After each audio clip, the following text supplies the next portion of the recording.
Hey sis, I know it's been over 3 years since we last spoke. But I need a favor, so I'm just going to come right out with it. You absolutely must come to mine and Lorenzo's wedding. Huh, Layla, is that you? I'll send you the details later on, but for now.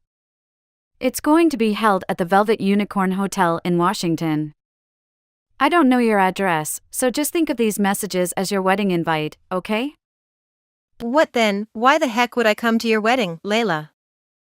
This makes no sense. You seem to be forgetting that Lorenzo is my ex-husband. Why would I go to the wedding of the scumbag who cheated on me? Watch him get married to the woman he cheated on me with? I'd rather have nothing to do with either of you for as long as I live, thanks. Honestly, how is it even possible that you think this is an acceptable thing to ask me? Are you doing it on purpose to try and upset me, or are you actually this dumb? Blah blah blah. When are you going to stop crying over spilled milk, sis? Forget all that and come to the wedding. No way, quit being so selfish and be happy for your baby sister. I know you know Mom and Dad aren't coming, which means if you don't come, none of my family will be there to watch me get married. Would you really do that to me, would you? So, I'm obviously going to mention that you're my sister. God, you're annoying. If you don't come, the seats in the area for my family will be totally empty. Which means you are most definitely, absolutely coming, and that's that. I won't take no for an answer, so quit arguing and accept it already.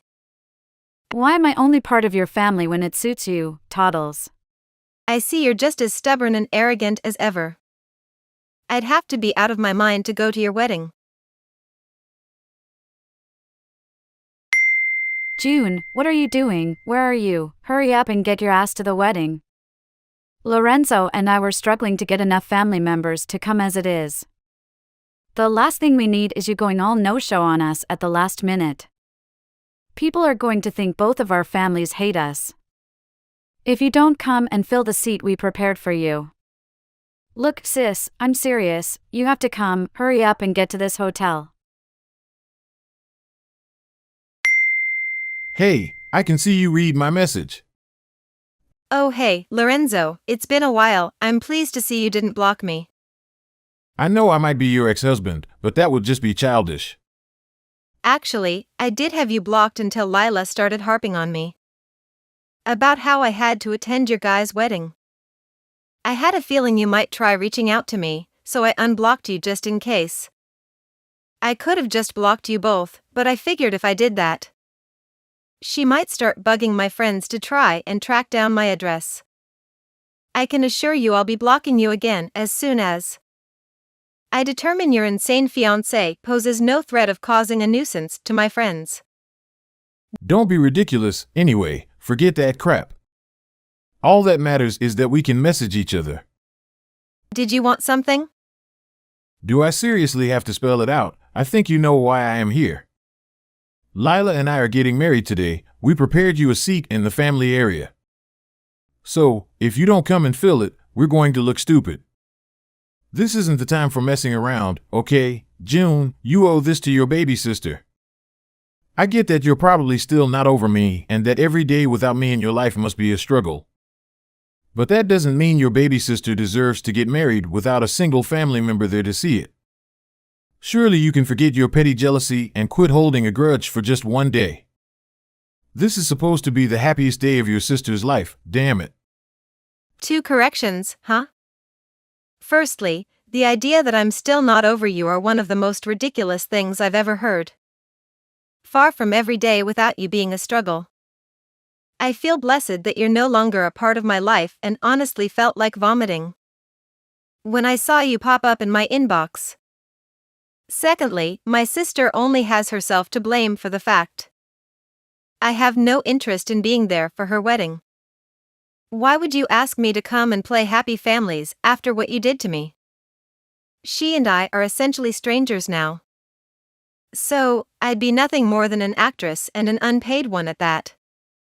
Strangers? How could you be strangers, your sisters, for crying out loud? You don't seem to understand what I'm saying, do you? Wait, didn't she tell you? Quit talking crap and get your ass down to this wedding at once. June, how could you do this to me? You're horrible. All of the family seats at the wedding were empty. I could hear everyone whispering about me, and it's all your fault. Are you really bothering me with this again? Seriously, who bails out of their beloved baby sister's wedding at the last minute? You're sick in the head to think you were the only family member I invited. You're horrible. Baby sister, but I'm an only child. An only child, what are you talking about? Wow, you genuinely don't know, do you? At first, I thought you were just being intentionally obtuse. But you really don't know, do you? Did Dad never say anything to you before he died? Are you going to make a point? Unless you're going to explain why you think it was acceptable to bail out of my wedding at the last minute. I'm not interested in listening to your rambling. Well, let me start from the end and save us both a bunch of time. We're not blood related. What the hell, what are you talking about? That can't be. Wow, they genuinely never told you anything, did they? Dad said he was going to tell you once you turned 20, good grief, explain now. Sure thing, let me start by telling you this, you're Mom and Dad's real daughter, and I was adopted. Adopted? Mom and Dad were having trouble conceiving. And were just about ready to give up on having children of their own when they came to the orphanage I lived at. After visiting me for a few weeks, they decided to adopt me. Then, 2 years later, as if by a miracle, Mom got pregnant with you. So, between that and the fact they kicked me out 10 years later as soon as I hit 18, I had the adoption scrapped and I officially became parentless. I haven't had a family ever since. Basically, I'm not your sister, and I never really have been. You're not my sister? Didn't you think it was strange when I didn't go to Mom and Dad's funeral when they died 5 years ago? Your mom and dad, I should say. Like hell I was going to mourn them when they barely even bothered to raise me. Any relationship I had with you, with any of you, ended the moment I had the adoption scrapped on my 18th birthday. Ever since that day, you and I have been nothing but strangers, and that's how I intend to keep it. You have no idea how great it felt to know I'd never have to face the loneliness and isolation I suffered in that house with you all. On the day I left, it was like this huge storm cloud that had been hanging over me evaporated in an instant. Oh my God. Which is why it felt like being punched in the gut when you suddenly showed up again that day 3 years ago. Declaring you'd stolen my husband before receiving the news Lorenzo was divorcing me. I spent every waking hour of the whole 4 months we spent going through the divorce proceedings wondering what I'd done to deserve it. My head was a mess. I was barely sleeping. I lost my appetite, and it felt like my entire world had been flipped upside down. Then, with the divorce over and done with, I finally pulled myself together again, determined to make the most of my fresh start. Now, 3 years later, at a point when I finally feel truly satisfied and fulfilled in my life, you show up out of the blue demanding I come to your wedding to pretend to be your sister so people don't think your family hates you. I thought Dad would have told you the truth on your 20th birthday, so when you first messaged me, I was like, what the hell? Why would she invite me as family when we're not even related? I came so close to blocking you right then and there. But I know what you're like and thought you might try to bug my friends to get through to me.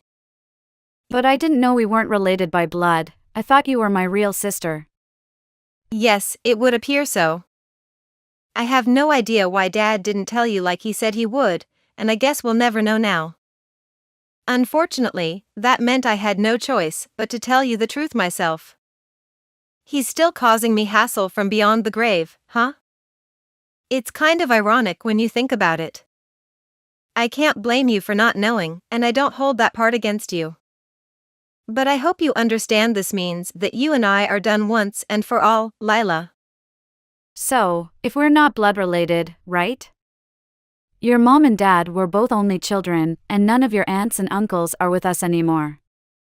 I guess if you really tried, I don't know, maybe by using one of those family history tracking sites.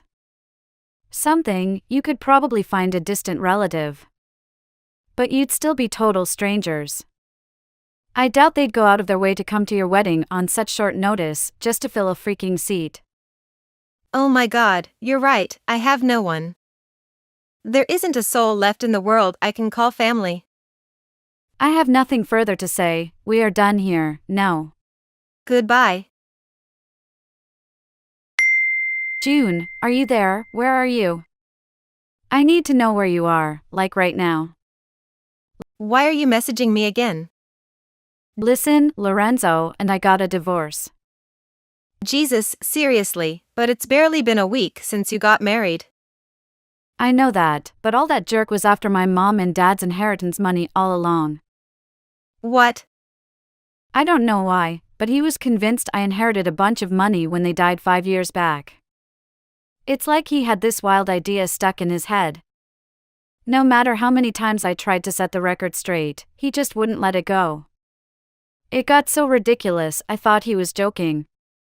But why would he think that? They were never particularly well off. I mean, they weren't poor either. But we hardly lived in the kind of house that wealthy people live in. There were certainly no Ferraris in the driveway. Right, they did say they had a little more financial freedom after they kicked you out. But still, we were just an average middle-income household. It's not like they suddenly got rich after you left or anything. Nothing changed, and yet he was dead set on them being secret millionaires or something. Actually, there was some inheritance, but it wasn't much, really. I see, but no matter how many times I told him, he wouldn't believe me. He was convinced I'd inherited a bunch of money the day after we got married. He said he was buying a new house and a Lamborghini and demanded I give him the money. Can you believe it? I mean, talk about jumping the gun. It was like he had this whole extravagant plan mapped out in his head. Before we'd even been married 5 damn minutes. When I asked what the hell he was talking about, he yelled at me. I know how much you inherited from your parents. Quit being such a goddamn tightwad. When I told him I didn't inherit enough to buy the new house and car, he flipped out, and so we got into a huge fight, and well, to cut a long story short. Anyway, so that's what happened, which is why I was thinking of coming over to your place to live with you. Wow, are you kidding? There's no way that that's going to happen. I mean, it's literally impossible. Why? Oh, nothing's impossible if you try, June. We're both totally alone now, right? It's not like we'd be staying together as sisters or anything. Just think of it as a room share type arrangement. Come on, sis, you know how convenient it would be. We could even start splitting the bills once I start making some money. That's not why it's impossible. It's impossible because I'm not in America anymore. I came to Malaysia on a work transfer. Initially, it was only supposed to be a 5-year stay, but I met a guy here. One thing led to another, and well, we fell in love. I converted to Islam, and now we have 3 kids together. I'm going to be in Malaysia for the rest of my life, Layla. Oh my God, what the hell? No way. I don't know why I'm telling you this. But I ended up crazy sleep deprived after dealing with your messages. When you woke me up in the middle of the night on the day of your wedding. Time zones can be a bad. Oh my God, so you don't even live here anymore. Oh, this is bad, but this means I'm totally alone, without a soul in the world to rely on. Oh my God, this sinking feeling in the pit of my stomach, what is it? I have no one to turn to, no one to lean on for support, no one I can even call a friend. Listen, Layla, I'm not going to pretend that doesn't totally suck for you because it does. But even if I was still living in America, there's still no way I'd do a room share with you. Heck, you couldn't even pay me to. What? Why not? Do I seriously need to spell it out? I'm asking because I don't understand. I guess it's not such a surprise that someone with a tendency for destroying people's lives by stealing their husbands would also be totally lacking in self-awareness. What does that mean? Explaining it would be pointless, you have to think about this by yourself. Anyway, I think we're done here, we are. We're walking along different paths, Layla. Shall we just call it a day here? There's nothing to be gained from dragging this out a second longer. But you're my big sister. No, I'm really not. Goodbye, my ex-sister.